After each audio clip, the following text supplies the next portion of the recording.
अस्सलाम वालेकुम, क्या हाल है आप लोगों के।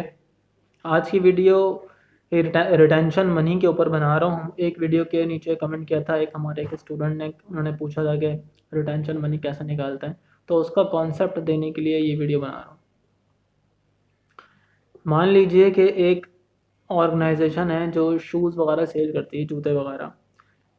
अब उनका जो प्रोक्योरमेंट डिपार्टमेंट होगा वो देख रहा होगा कि हमें कौन कौन से सप्लायर्स ऐसे हैं जो अच्छे पैसों में, कम पैसों में, अच्छी क्वांटिटी और अच्छी क्वालिटी में हमें शूज़ दे रहे हैं। तो उनमें से कोई एक सप्लायर से वो कॉन्ट्रैक्ट कर लेंगे और उनसे बात करेंगे कि हमें 1000 शूज़ चाहिए, तो आप हमें प्रोवाइड कर दें। कितने के होंगे वो बता देगा, भाई इतने के होंगे। वो कहेंगे ठीक है, इतने के शूज़ हैं, ठीक है आप हमें भेज दें। जब वो भेज रहा होगा तो उसकी आधी पेमेंट वो कर देते हैं, और आधी पेमेंट हम तब करते हैं जब वो चीज़ आ जाती है, डिलीवर हो जाती है। लेकिन एक कुछ परसेंटेज ऐसा होता है जो हम सारा माल आ जाने के बाद, चेक करने के बाद फिर देते हैं उनको।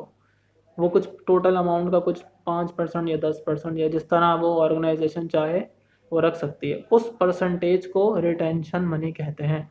इसका मतलब, इसका मकसद और इसका मतलब ये होता है कि जब अच्छी क्वांटिटी में सामान आ रहा होता है ऑर्गेनाइजेशन में, तो ज़ाहिर सी बात है कि ज़्यादा क्वांटिटी में सामान है तो उसको तो फ़ौरन तो चेक नहीं कर सकते। कुछ मसाइल या कुछ प्रॉब्लम्स जो है वो कुछ दिनों के बाद आती हैं। जैसे कि अगर 1000 कार्टन है शूज़ के, तो जब वो चेक कर रहे होते हैं तो कुछ कार्टन में माल सही निकलता है, कुछ कार्टन में माल ख़राब निकलता है। कभी ऐसा होता है, गलती हो जाती है कि एक पैर आता है और एक पैर नहीं आता, या एक ही कार्टन के अंदर दोनों पैर आ जाते हैं, या कभी कुछ ऐसा होता है कि उसकी क्वालिटी ख़राब होती है। तो इस तरह के बहुत सारे मसाइल होते हैं जो उस वक्त मालूम नहीं होते, तो ये कुछ दिनों के बाद या कुछ टाइम के बाद मालूम होता है।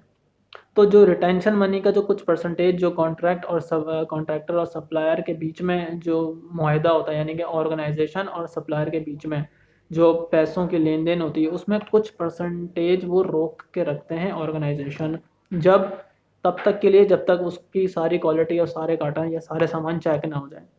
तो जब वो चेक हो जाता है पूरा, उसको चेक कर लेते हैं, उसके बाद फिर उसको वो परसेंटेज भी दे देते हैं, तो उसकी पेमेंट पूरी हो जाती है। वैसे तो हम सप्लायर को आधी पेमेंट कॉन्ट्रैक्ट के वक्त करते हैं, आधी डिलीवर के वक्त, लेकिन उसके बाद भी कुछ पैसे यानी कुछ परसेंटेज रोक के रखते हैं। तो उस परसेंटेज को हम रिटेंशन मनी कहते हैं।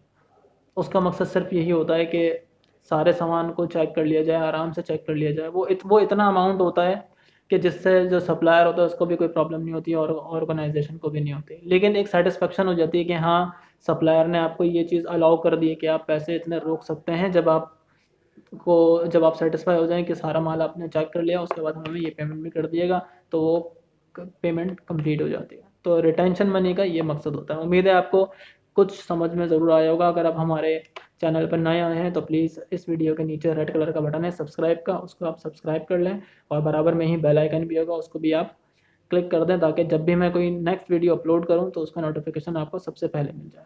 Thanks for watching.